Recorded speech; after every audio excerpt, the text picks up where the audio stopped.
Inilah Ngobras di Rasika. Ngobrol asik di Rasika.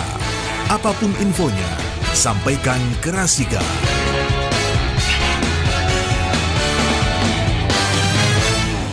Ya, kawan Rasika, saatnya kita kembali lagi di Ngobras, dan tentu edisi spesial tiap hari Jumat, Ngobras berpalekat, berbicara pemilu santai lebih dekat. Hari ini temanya pemungutan dan penghitungan suara. Dan pemilu kayaknya udah udah dalam hitungan hari aja ya, karena tanggal 14 Februari, sementara ini tanggal 2 ya. 2 Februari, kurang 12 hari lagi. Dan kawan Rasika yang hadir dari KPU Kabupaten Pekalongan, narasumber kita ada Mas Dika Redana, Divisi Sosdiklih, Parmas dan SDM. Selamat pagi Mas Dika. Selamat pagi Mas. Alhamdulillah ketemu lagi. Iya. Sehat selalu ya. Alhamdulillah sehat. Lagi capek-capeknya atau enggak ini, soalnya pemilu kian dekat ini ya kan, banyak tugas yang harus dikerjakan. Iya, kalau capek itu sudah biasa, tapi tugas harus terus diselesaikan. Capek kerja ada hasilnya, capek nganggur mumet kepala kita. Betul sekali. Iya, kalau dinikmatin capeknya nggak berasa Mas ya. Iya betul. Karena memang ini KPU Kabupaten Pekalongan memang lagi super sibuknya untuk mempersiapkan segala sesuatunya berkaitan dengan hajatan pesta demokrasi atau pemilu tahun 2024 sekaligus pilpres. Dan kawan Rasika, kalau mau ikutan gabung, mau nanya-nanya sesuai dengan tema kita, yaitu tadi pemungutan dan penghitungan suara. Mungkin kawan Rasika pemungutannya udah jelas, atau pencoblosannya tanggal 14 Februari. Penghitungan suaranya gimana? Kadang kawan Rasika kita nggak tahu, kecuali petugas KPPS ya kan, udah dibekali ilmunya. Dan kawan Rasika yang mau nanya-nanya bisa WA di 08564 773 1111, dan ini bisa disaksikan lewat live streaming www.rasikapekalongan.com atau live YouTube Rasika TV Official dan juga KPU Kabupaten Pekalongan. Ya, Mas, pemungutan suara atau pencoblosan itu kan tanggal 14 Februari. Betul sekali. Jamnya mulai jam berapa Mas tepatnya? Untuk pemungutan suara itu dimulai pada pukul 7.00 waktu Indonesia bagian Barat. 7.00? Iya. Oh, sampai pukul 12.00. 12.00. Iya. Bukan yang ada penambahan peserta itu? Untuk penambahan nanti ada 1 jam khusus buat pemilih yang terdaftar atau yang belum terdaftar di DPK. Di DPT. DPT, ya. Ya, sebelumnya ingin saya sampaikan dulu Mas, ya. Yang pertama, kami memohon maaf karena pada pertemuan hari ini harusnya yang menyapa langsung adalah dari divisi teknis Pak Syafiq, ya. Karena beliau sedang ada tugas yang memang tidak bisa diwakilkan, akhirnya beliau belum bisa menyapa kawan Rasika pada hari ini. Ya, lain waktu insya Allah akan bisa. Betul. Dan terima kasih Mas Dika berkenan meluangkan waktu untuk bisa mewakili Mas siapa tadi? Mas Syafiq. Mas Syafiq juga bisa hadir di sini bersama kawan Rasika untuk membahas tema kita, pemungutan dan perhitungan suara. Ya, tadi mulainya jam 7 ya kawan Rasika. Kalau pengen punya acara mending harus gasik awal ya. Awal pencoblosannya mulai jam 7, tapi bisa datang setengah 7 biar waktunya bisa digunakan untuk apa setelah pencoblosan. Selesainya jam 12 siang. Kecuali untuk yang belum terdaftar di DPT. Ada penambahan waktu 1 jam. Waktu 1 jam. Ya, terus untuk penghitungan suara ini mungkin kalau petugas KPPS tahu ya, tapi kalau kita nggak tahu teknisnya gimana sih? Untuk penghitungan atau pemungutan dulu mungkin ya? Iya, pemungutan. Jadi untuk pemungutan suara itu tadi dimulai dari pukul 7, kemudian ditutup pukul 12, kemudian dilanjutkan kita memberikan kesempatan kepada teman-teman pemilih yang belum terdaftar di DPT. Lah untuk penghitungannya nanti itu kita mulai pada pukul 1 ya. Itu dari urutan teratas dulu, yaitu presiden. Dari urutannya ya, presiden. Calon presiden, kemudian nanti calon DPR RI, baru nanti setelah itu DPD, baru DPRD provinsi, dan yang terakhir adalah DPRD kabupaten kota. Itu penghitungannya ya. Iya, untuk penghitungannya. Itu berarti 1 hari ya? 1 hari. Kalau kemarin-kemarin kan sampai malam, ya. Ini targetnya sampai pukul berapa itu penghitungan itu biasanya? Untuk pemungutan dan penghitungan suara itu biasanya itu selama 1 hari, selama tanggal 14 Februari itu 24 jam. Ya. Sampai pukul 12 kali. Pukul 12, tapi untuk apabila ada beberapa TPS yang belum selesai pada pukul 12 malam, itu kami masih beri kesempatan sampai pukul 12 siang. Itu tentunya tanpa jeda.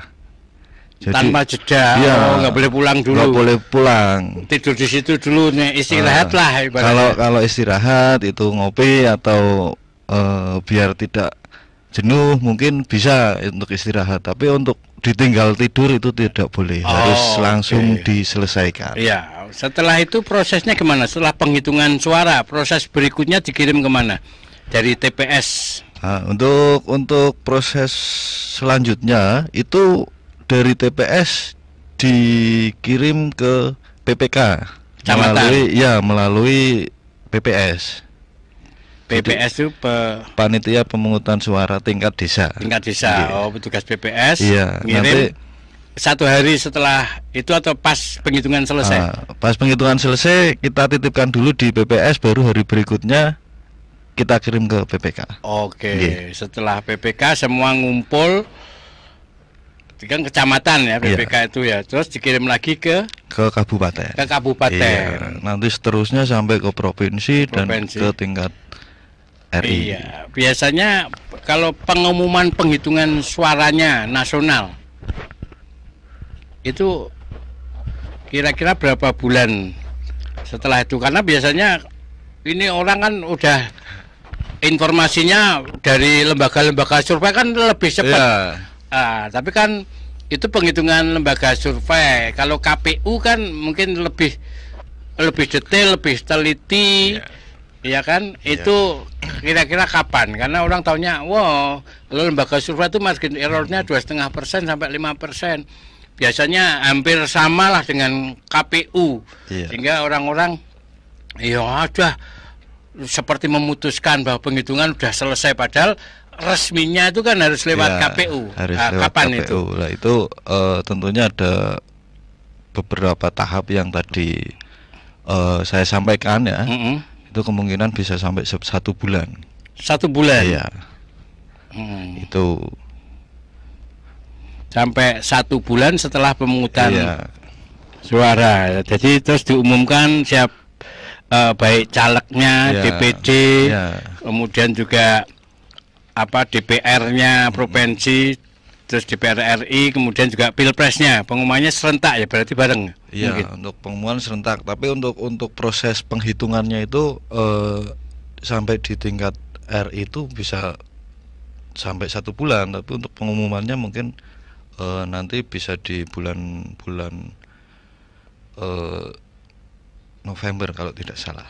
Penghitungannya tuh 1 bulan, tapi pengumumannya bisa lebih. Misalnya Februari, Maret selesai, itu sampai November bisa jadi pengumumannya. Masa jabatan presiden berakhir Oktober kalau nggak salah ya. Iya. Kemungkinan sampai September ya. September lah berarti ya kan, sebelum masa jabatan selesai berakhir. Seperti yang kita tahu, nanti setelah dari TPS di tingkat PPK juga nanti akan kita rekap lagi. Ya itu kan juga butuh proses kan. Bisa sampai seminggu di PPK, nanti juga setelah PPK selesai juga nanti kita di tingkat kabupaten kita rekap lagi, butuh waktu semuanya. Iya.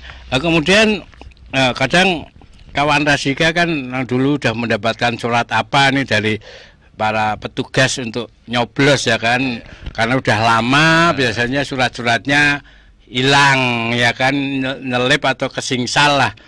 Nah ini Terus ada pemberitahuannya kapan nih? Pemberitahuan yang akan disampaikan oleh petugas untuk pencoblosan. Untuk pemberitahuan surat pemberitahuan pengumuman itu maksimal pada tanggal 11 Februari itu harus sudah tersampaikan kepada pemilih. Oh, sudah harus tersampaikan. Iya, itu 11 Februari ya 3 hari lah sebelum pemilihan ya. Jadi sudah mulai ini. Ini belum. Nanti 11 pokoknya maksimal 11 Februari semua harus terdistribusikan kepada calon pemilih. Nah, nanti apabila ada yang kebetulan pada tanggal 11 itu belum terkirimkan, mungkin pada saat KPPS menyampaikan itu ada yang tidak di rumah, kemudian ada yang mungkin lagi di mana gitu kan. Nah, itu kita juga masih membuka kesempatan kepada teman-teman untuk bisa mengambil di KPPS, mohon maaf. Di PPS, jadi misalnya nggak datang, terus mungkin pergian berapa hari atau ada di rumah sakit, datang aja bawa KTP terus minta sama petugas PPKS bahwa sudah terdaftar, suratnya juga ada. Dan memang benar warga di domisili. Iya, betul. Jadi memang pada saat yang belum tersampaikan tadi itu memang harus menunjukkan KTP. Buat ngecek juga. Misalnya, Mas, ini saya kemarin tidak di rumah. Kemudian untuk surat pemberitahuannya saya belum menerima. Saya pengen minta. Bisa kita layani atau bisa yang bersangkutan menghubungi KPPS, kemudian KPPS ke tempat atau tempat tinggal yang bersangkutan. Iya, data di petugas KPPS kan ada waktu di pemungutan suara itu. Betul. Ya. Kadang misalnya 3 hari nyun sewu, kadang saya nyimpen selembar kertas ini kan bisa kesingsal, ikut kebuang, misalnya ya kan, bukan karena unsur kesengajaan ya. Itu saya datang ke petugas KPPS pas saat pencoblosan bawa KTP aja masih bisa karena selain bisa, warga sekitar juga datanya ada. Betul sekali, itu masih bisa kita layani. Yang penting bawa KTP, kemudian menyampaikan kepada KPPS bahwasanya kemarin saya sudah diberikan surat pemberitahuan atau pengumuman, namun hilang bahasanya seperti karena itu. Kemungkinan kayak gitu kan juga udah diperhitungkan oleh KPU kan. Nah, kalau nyoblos pakai tinta itu jempol atau jentik atau telunjuk atau untuk pertanyaan receh ini. Iya, untuk terkait jari itu sebetulnya itu kan sebagai penanda bahwa kita sudah mencoblos, Mas. Artinya sebetulnya ya bebas, cuma memang yang lebih ditekankan adalah kelingking. Jentik ya. Iya. Iya. Itu tintanya tetap biru, Mas ya. Tetap biru. Iya.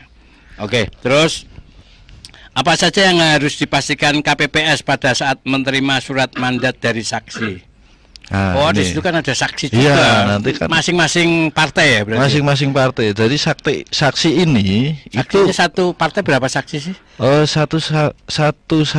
Satu partai itu maksimal 2 saksi. Maksimal 2 saksi. Tapi untuk yang ada di dalam TPS itu nanti hanya ada 1, Mas.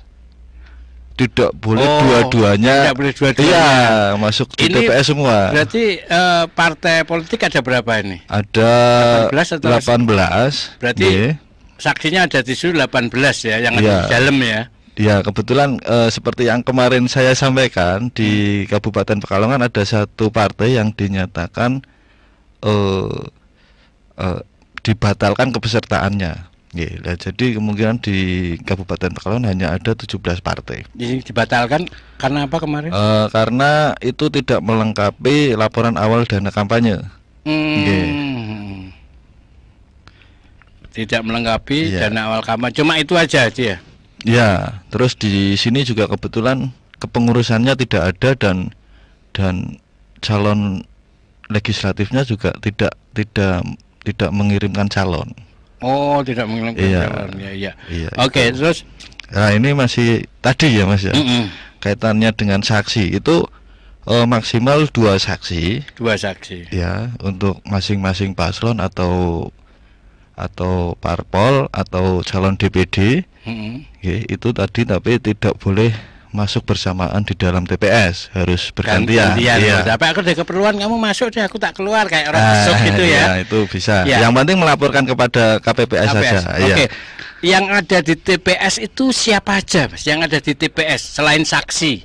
Ya, untuk yang ada di dalam TPS selain tentunya, pencoblos ya. Ya, itu ada yang namanya KPPS, kemudian saksi, kemudian peserta itu ya? Pemilih, mohon maaf, pemilih. Iya, yang akan memilih. KPPS ada berapa itu di untuk TPS KPPS itu ada 7 orang. Ada 7 orang ya. Ada 7 masing-masing orang. TPS ada 7 orang, kemudian ada saksi dari masing-masing partai. Betul. Kalau ada 17, 18 karena yang satu mengundurkan diri, jadi ada 17 saksi, ya kan, betul, yang ada di TPS. Kalau keamanan di luar wilayah itu ya. Ya. Kalau untuk petugas ketertiban juga itu bisa masuk di TPS. Oh, petugas bisa masuk di situ. Iya. Petugas ketertiban dari kepolisian atau dari mana? Dari biasanya kita Linmas ya. Ya. Bukan Linbak ya. Bukan. Ya. Oke, terus apa saja kategori pemilih yang berhak menggunakan hak pilih? Ya, untuk kategori pemilih yang berhak tentunya yang pertama adalah pemilih yang terdaftar di DPT. Pemilih yang terdaftar di DPT. Itu kita layani. Daftar pemilih tetap ya. Daftar pemilih tetap itu kita layani dari pukul 7 sampai pukul 12 itu. Kemudian yang kedua adalah yang daftar pemilih yang tambahan, DPTB. Itu yang sudah mendaftar di DPTB itu bisa memilih 2 jam sebelum proses pemungutan suara berakhir. Artinya pemungutan suara itu kan jam 12 berakhir. Berarti bisa dimulai sejak pukul 10. Oh, udah bisa daftarnya ya. Iya, tapi bisa, nyoblosnya setelah jam 12. Itu dari jam 10 itu sudah bisa mencoblos. Iya. Sudah bisa mencoblos. Iya, yang terakhir tadi seperti kita bahas di awal tadi itu ada yang namanya DPK, pemilih DPK. DPK itu daftar pemilih khusus. Itu pun DPK pun mendaftar, atau setidaknya ada dia punya KTP berdomisili di TPS tersebut. Itu kita layani dari pukul 12 sampai 13.00. Oh, yang khusus. Yang khusus itu. Yang khusus sebab apa? Yang khusus itu pemilih yang belum terdaftar di DPT ataupun DPTB. Jadi dadakan gitu ya? Iya, dadakan. Tapi dia domisilinya di situ, di TPS itu. Di TPS itu. Iya, betul. Datang dari luar kota, aku mungkin delalah belum punya apa? Belum terdaftar di DPT itu biasanya kan ini ada misalnya itu dilayaninya setelah jam 12 ya? Iya, betul. Oh, kalau yang DPTB 2 jam sebelum pemungutan berakhir. Iya. Oh, ya ini kawan Rasika biar kita paham, karena kawan Rasika kayak kakak saya kemarin juga, aku tuh KTP-nya Brebes tapi aku tinggalnya ini di Pekalongan. Iya. Apakah harus pulang ke sana? Ya kan harus pakai ongkos biaya. Jadi harus lapor ke KPU dulu. Itu bisa nanti misalnya kalau ada saudara yang dari Brebes pingin nyoblos di Pekalongan, bisa itu harus mendaftar di daftar pemilih tambahan dulu. Daftar maksudnya daftar pemilih tambahan. Itu kemana? KPPS atau ke desa atau kemana? Ke PPS bisa, ke PPK bisa, dan ke KPU langsung bisa. Hamin berapa itu? Itu untuk proses pendaftaran itu kemarin sebetulnya Hamin pada tanggal 15 Januari itu terakhir. Tapi kita masih ada kesempatan kepada teman-teman yang mungkin ada kriteria khusus ya, misalnya kayak sakit di rumah sakit atau tiba-tiba menjadi tahanan, terus terdampak bencana, ya kan, itu, atau kemudian kriteria yang terakhir itu ini melaksanakan tugas. Jadi kadang-kadang kita dapat instruksi dari kantor, disuruh ke daerah mana pada saat pemilihan itu nanti bisa mendaftar. Ya itu kalau karena ada penugasan dari kantor, Ya. tapi kan ada juga yang ikut anak atau anak ikut orang tua. Nah itu Sementara KTP-nya tidak sesuai dengan domisili, itu ya, masuknya itu daftar pemilih masuknya tambahan ya. daftar pemilih tambahan, tapi yang alasan pindah domisili, Pak. Alhamdulillah. Iya. Nanti pakai harusnya materai itu atau sebelum tanggal 15 kemarin harusnya. harusnya Iya, tapi mungkin ada penambahan waktu ada kayaknya. penambahan waktu ini terkait Perpanjangan. dengan alasan-alasan tertentu tadi. Nggih. Sampai tanggal berapa tuh? Itu Terakhirnya. terakhirnya itu kalau tidak salah itu tanggal 10 ini.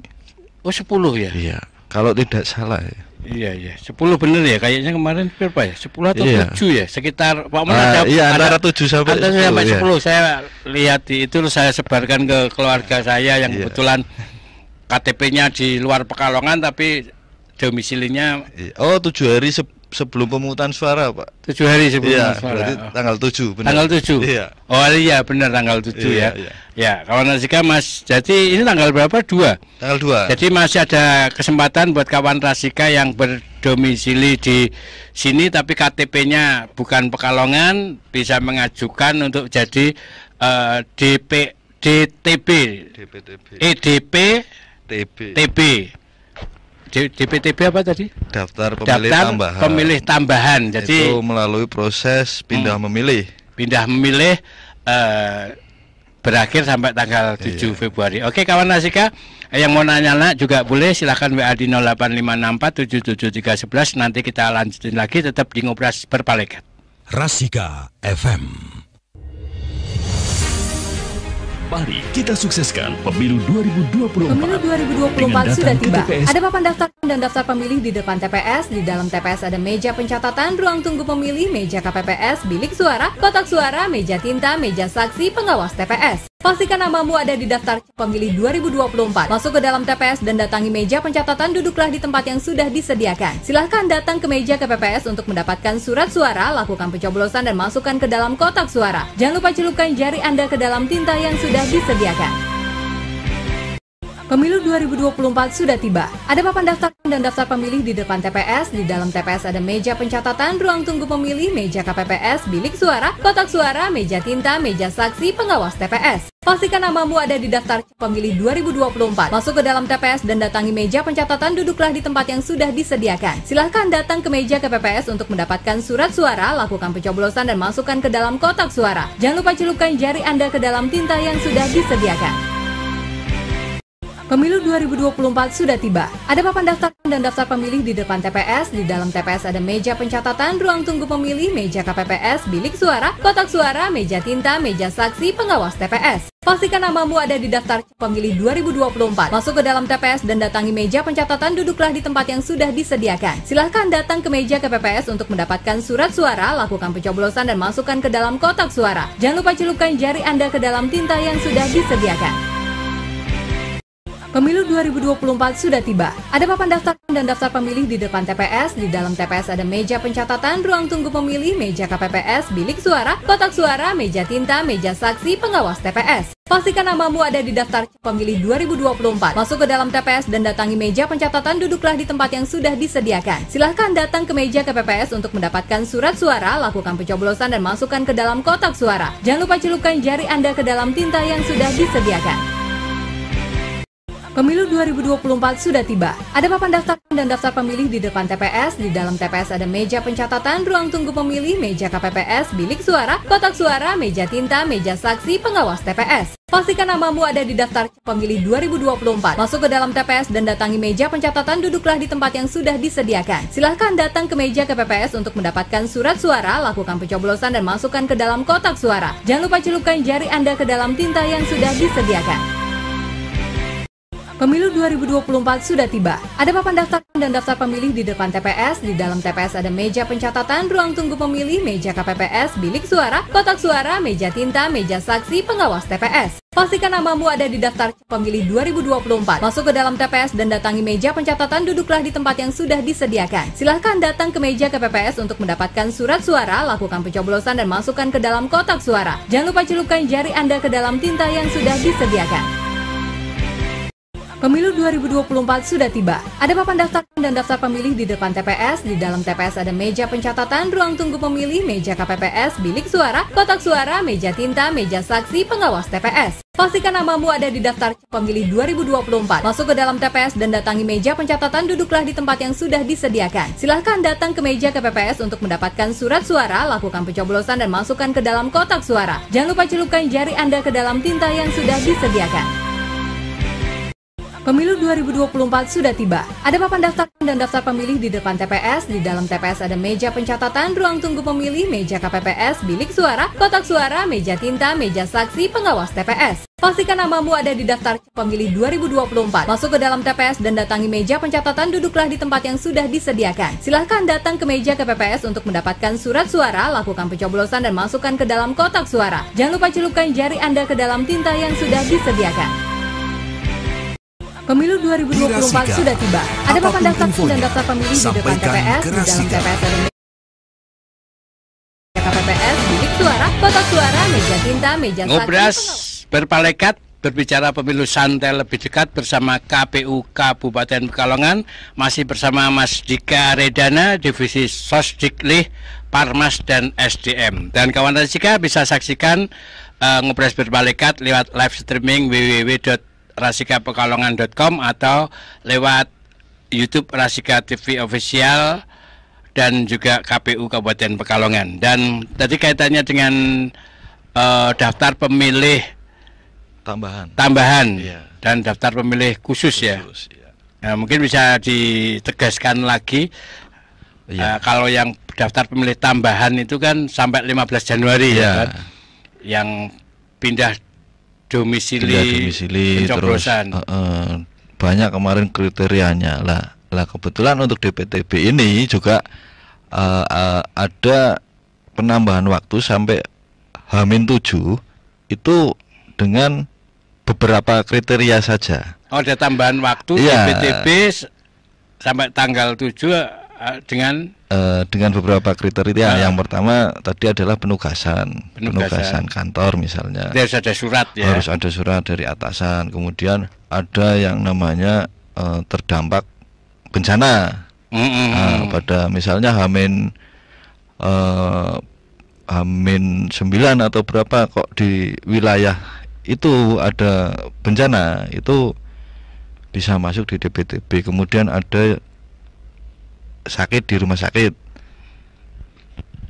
karena yang namanya sakit kan kita tidak bisa menentukan kan, itu murni kuasa Tuhan. Iya. Kemudian Sakit yang di rumah sakit, Ya, sakit di yang rumah ada di sakit. rumah. ya terus itu nanti Kan sakit nggak harus di rumah sakit kan? ya Yang di rumah juga kalau ada. yang di rumah nanti juga kita bisa layani, Mas. bisa dilayani Bisa juga. dilayani asalkan pihak keluarga itu melaporkan Oh, pihak keluarga pada melaporkan. teman-teman KPPS. Oh, Oke. iya. Misalnya ada orang tua dari warga di TPS itu, di DPT itu ada yang sakit kena stroke, kan nggak bisa ke TPS itu. Lah itu keluarganya itu melaporkan kepada KPPS. Pada saat penghitungan nanti akan kita berikan waktu khusus di setelah jam 12 itu. Oke, jadi nanti ada KPPS 4 dan 6 itu mengajak saksi dan PTPS-nya, pengawas TPS-nya Untuk itu mendatangi rumah tersebut. Oke, luar Lah, biasa ya. Iya, nanti kotak suaranya itu pakai apa? Kotak suaranya kita gunakan plastik. Kita jaga betul kerahasiaan pemilih tadi. Oke, tidak bisa dibuka plastik itu, harus dipegang kencang. Karena kita juga ada yang mengawasi dari PTPS, kemudian juga ada dari beberapa saksi. Dari saksi kita juga beri kesempatan untuk menyaksikan proses pencoblosan di rumah itu yang sakit. Oh. Ya. Terus misalnya jika terdapat pemilih penyandang disabilitas tertentu, misalnya tunarungu, tunanetra dan juga halangan fisik, apakah boleh didampingi dan apa saja yang harus dilakukan pendamping? Iya, yang pertama adalah tentu saja boleh. Nggih. Karena memang kita juga harus apa ya namanya? Yang damping itu keluarga ya? Bisa keluarga atau sesuai yang diinginkan sama si penyandang disabilitas ini. Oh iya. Kemudian misalnya penyandang disabilitas menunjuk si A untuk menjadi pendamping. Lah pendamping ini wajib mengurus proses atau mengisi formulir pendampingan dulu. Oh iya. Tidak asal mendampingi. Tidak asal mendampingi. Betul. Harus mengisi formulir pendampingan dulu. Iya. Soalnya kan kadang takutnya kalau pendampingnya sembarangan, bukan yang ditunjuk dia, nanti diarahkan untuk nyoblos. Betul sekali. Kalau misalnya minta yang dampingi petugas KPPS bisa? Boleh. Oh. Jadi sekali lagi itu kalau memang misalnya kok si penyandang disabilitas ini kok tidak mempersiapkan atau tidak menunjuk orang, bisa didampingi oleh KPPS. Oh, kalau tidak mempersiapkan, tidak menunjuk orang, bisa didampingi petugas KPPS. Ya, tentunya yang mendampingi juga harus mengisi formulir pendampingan itu tadi. Iya, oke. Kemudian apabila ada pemilih yang tidak bisa hadir di TPS, mungkin karena sakit, apakah masih bisa memilih? Bagaimana tata caranya? Tadi ya udah itu tadi ya. Betul. Ya. Terus apakah ada catatan khusus yang harus diperhatikan oleh KPPS pada saat pemilih memberikan suara? Ya, untuk catatan khususnya mungkin yang pertama adalah KPPS harus mengumumkan secara berkala terhadap adanya peserta pemilu atau calon anggota DPR atau peserta pemilu lah ya, misalnya ada yang meninggal. Itu juga harus disampaikan juga. Kemudian mengingatkan dan melarang pemilih. Kadang-kadang ini ada pemilih yang bawa HP, Mas. Ya kan, selfie di apa namanya ini, di kotak suara, bilik suara ya, selfie atau moto hasil itunya, itu kan tidak diperbolehkan untuk konsumsi pribadi. Mungkin untuk konsumsi pribadi karena takutnya ya zaman sekarang ini kan teknologi berkembang pesat, takutnya di-share di medsos, akhirnya menjadi gaduh kan seperti kalau itu. Kalau pribadi nggak disebarluaskan nggak apa, tapi tetap itu menimbulkan potensi disebarluaskan walaupun bilangnya untuk konsumsi pribadi ya, itu mempengaruhi orang lain juga. Karena masih ada jeda waktu ya kan. Itu pun kalau memang terbukti terlihat lagi selfie misalnya, itu harus teman-teman KPPS itu harus menegur. Tidak bisa dibiarkan. Tapi kadang kan nggak selfie gini, misalnya bawa HP. Kalau kan itu apa HP disita kayak di mana nggak boleh. Memang ada dari beberapa daerah yang kemarin menerapkan konsep seperti itu, ada wadah khusus. Jadi untuk menaruh HP. Oh ya, itu kan mungkin lebih efektif kali. Cuma untuk di Kabupaten Pekalongan sendiri karena apa ya ini kita lebih membebaskan pemilih lah. Iya, tapi sudah ada pengumuman di antaranya tata tertib buat pemilih. Tolong nanti jangan selfie, jangan moto hasil pencoblosan. Itu. Tapi HP dibawa nggak apa-apa, tapi jangan. Yang penting diumumkan. Jangan selfie, jangan ini. Terus yang sudah meninggal juga diumumkan. Ya, kadang ada calon atau peserta yang sudah meninggal ini kan. Nah ini juga perlu diumumkan. Kadang-kadang kan masih ada terdaftar namanya di surat suaranya itu. Terus tata caranya juga disampaikan juga ya. Tata cara pencoblosan. Iya itu. Ya oke. Itu jam 7 ya pas mulai ya. Jadi kalau datangnya terlambat nggak tahu tata caranya dong. Iya. Nah terus ini tadi masih catatan khusus, masih ada satu hal, yaitu KPPS wajib mendahulukan penyandang disabilitas. Misalnya penyandang disabilitas, ibu hamil atau lansia. Kaitannya dengan lansia ini juga lansia bisa didampingi.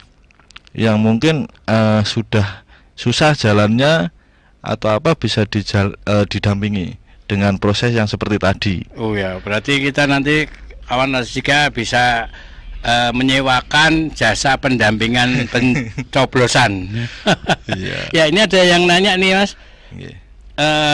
Dari Jazuli Babalan Lor. Mau tanya Pak, kalau petugas keamanan itu yang membayar dari siapa dan berapa nominalnya? Kepo ini nominalnya.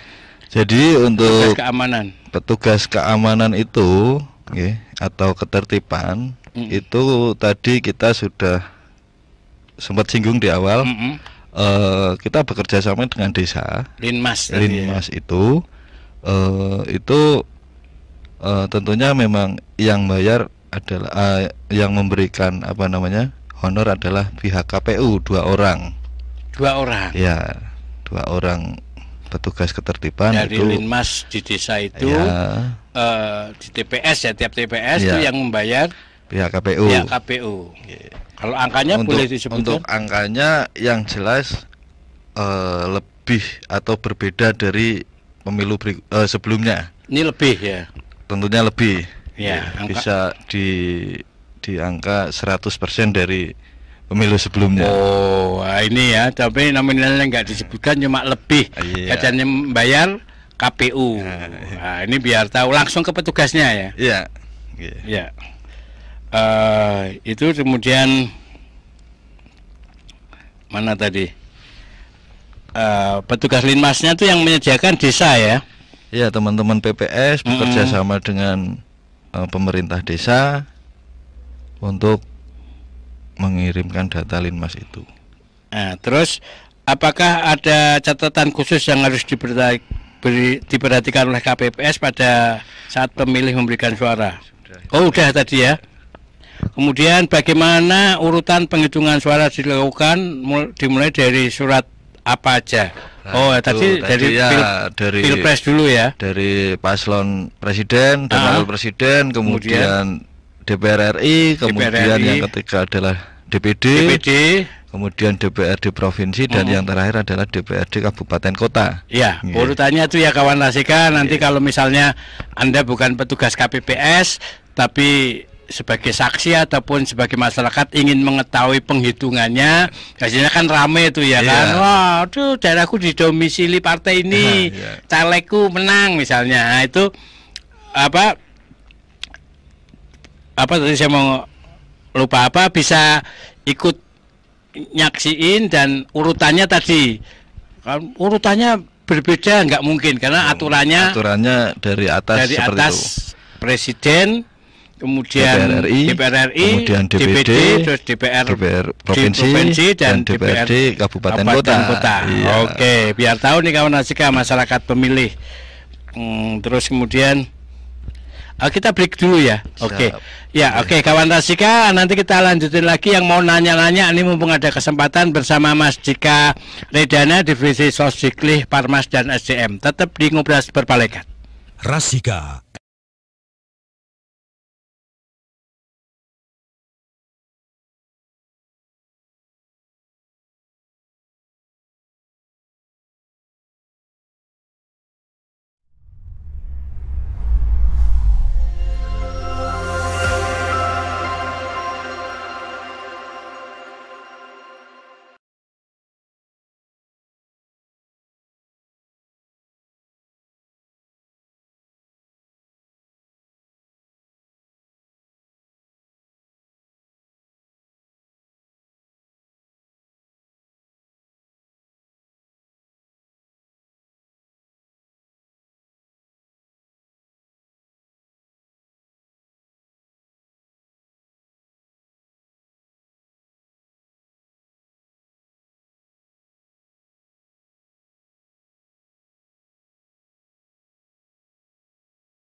Pastikan namamu ada di daftar pemilih 2024. Masuk ke dalam TPS dan datangi meja pencatatan, duduklah di tempat yang sudah disediakan. Silahkan datang ke meja KPPS untuk mendapatkan surat suara. Lakukan. Inilah Ngobras Dirasika. Ngobrol asik Dirasika. Apapun infonya, sampaikan ke Rasika.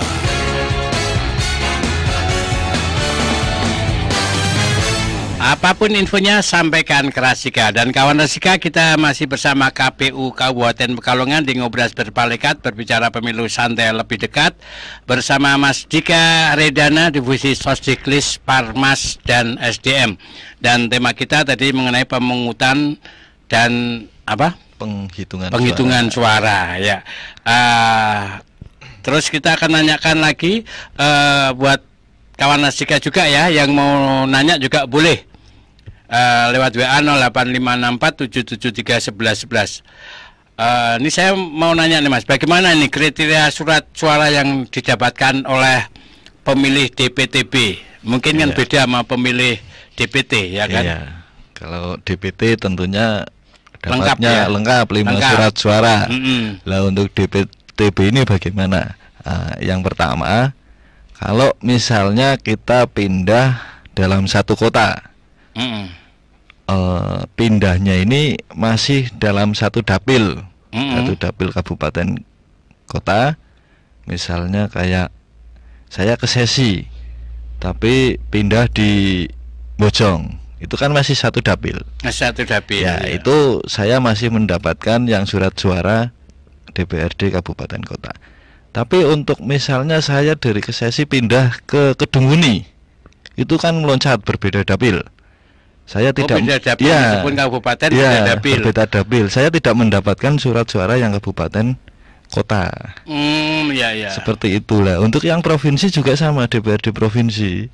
Itu kita berada di dapil 13. Itu dari Batang sampai Brebes. Itu kalau misalnya saya pindahnya di Batang atau di Pemalang, itu saya masih dapat. Tapi kalau saya pindahnya ke Semarang, masih dapat DPRD provinsi ya, karena masih satu dapil kan. Yang kabupaten enggak ya? Untuk yang kabupaten tadi ya.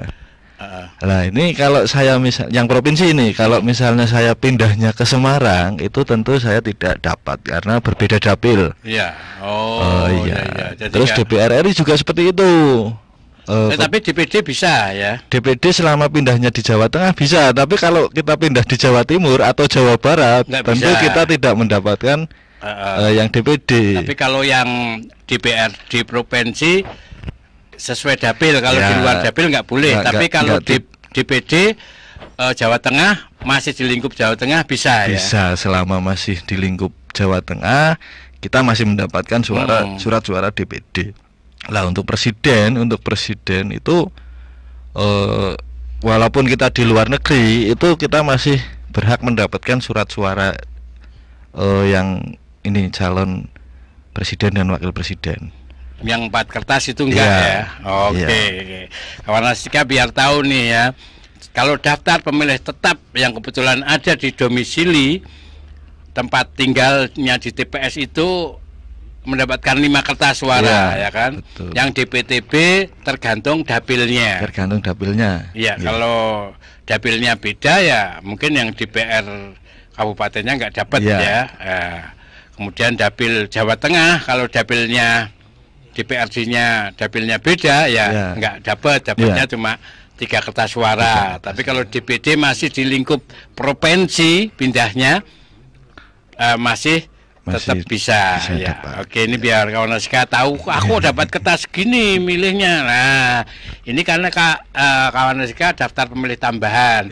Kalau daftar pemilih tetap ya tetap 5 ya kan? Iya, betul. Oke, masih ada lagi bagaimana kriteria surat suara yang sah? Wah, pencoblosan kadang emosi, ya kan, ada yang dipeci, kena hidung, kena perut, perut enggak ya, paling setengah badan. Atau nomornya aja gimana? Iya, lah ini tentunya untuk surat suara yang sah itu yang pertama surat suaranya itu harus ditandatangani oleh ketua KPPS-nya, Mas. Oke. Itu kalau misalnya pemilih mendapatkan surat suara yang tidak ada tanda tangannya, ketua KPPS itu yang di halaman depan itu, kita kembalikan. Oh. Minta yang ada tanda tangannya. Yang pertama itu dulu. Itu kalau ada tanda tangannya sah ya. Sah. Lah itu kalau misalnya tidak ada tanda tangannya ketua KPPS, dicoblos pun itu tidak sah walaupun pencoblosannya sesuai kriteria misalnya. Oh ya. Ya, yang pertama itu. Kemudian untuk yang calon presiden, ya, selama itu masih di dalam kotak salah satu calon, entah itu di nomornya, entah itu di namanya, entah itu di fotonya, itu sah, masih dalam satu kotak. Ya kan.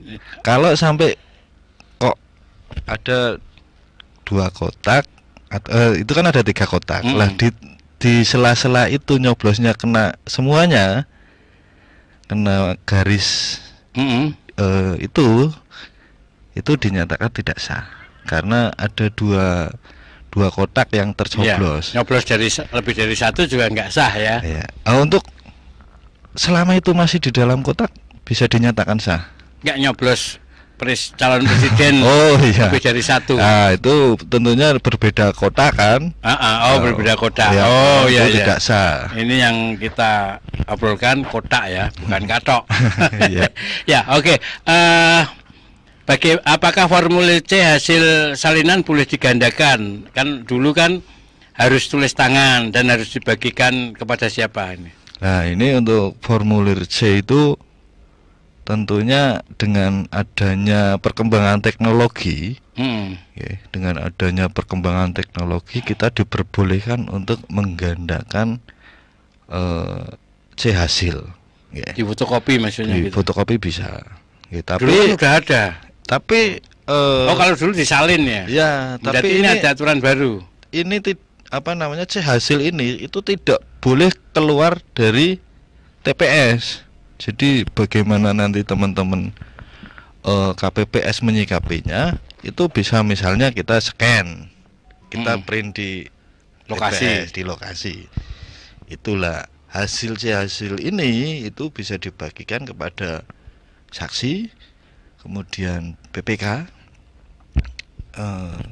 kemudian pengawas TPS. TPS juga berhak mendapatkan hasil C hasilnya itu. Ada kemungkinan nggak habis itu terus dia malah ke saudaranya dibagikan itu salinannya? Untuk salinannya itu yang penting dari pihak KPPS hanya memberikan kepada 3 kriteria tadi: saksi, PTPS, dan PPK melalui PPS. Iya. Oke, jadi biar mempercepat prosesnya ya. Kalau disalin kan lama ya kan? Itu. Ya, terus ada lagi nih terakhir, mau tahu kenapa pada pemilu kali ini tidak disertakan foto para caleg, cuma nama dan nomor urut. Nah, ini kalau disertakan foto calegnya, itu tentunya kita harus menyediakan kertas yang cukup atau sangat besar sekali. Dulu foto ya? Dulu foto atau sih? Lupa. Ada fotonya? Pernah yang ada fotonya. Kalau sekarang enggak ya? Kalau sekarang enggak. Ya. Jadi makanya lebih baik kita pakai nama asli ya kan? Iya. Karena kalau nama samaran kadang orang nggak Jamil padahal aslinya Freddy. Iya. Oke. Udah kenal. Oke, luar biasa ini udah. Tadi tidak disertakan foto para caleg, cuma nama dan nomor urut. Jadi memang sekarang aturannya seperti itu. Seperti itu ya. Oke, kawan Rasika, tuntas sudah bincang kita di Ngobras Berpalekat, berbicara pemilu santai lebih dekat. Terakhir, statement apa yang ingin disampaikan buat kawan Rasika sesuai dengan tema kita ini dan juga untuk Pesta Demokrasi tanggal 14 Februari. Terima kasih Mas Ambil. Tentunya saya menghimbau kepada masyarakat Kabupaten Pekalongan, khususnya kawan Rasika, untuk menggunakan hak pilihnya pada tanggal 14 Februari 2024 di TPS masing-masing. Seperti itu. Terima kasih. Oke, terima kasih Mas Dika Redana untuk hadirnya untuk edukasinya kepada kawan Rasika sehingga makin jelas dan kita makin tahu tata cara penghitungan suara dan juga pemungutan suara. Ya, sekali lagi terima kasih, sehat selalu, sukses selalu, salam buat teman-teman KPU Kabupaten Pekalongan, mudah-mudahan dilancarkan semua urusannya. Amin. Dan sukses untuk penyelenggaraan pemilu 2024. Terima kasih Mas Jamil. Dan kawan Rasika, demikian Ngobras berpalekat sekaligus mengakhiri jumpa kita di Ngobras. Terima kasih, wassalamualaikum warahmatullahi wabarakatuh.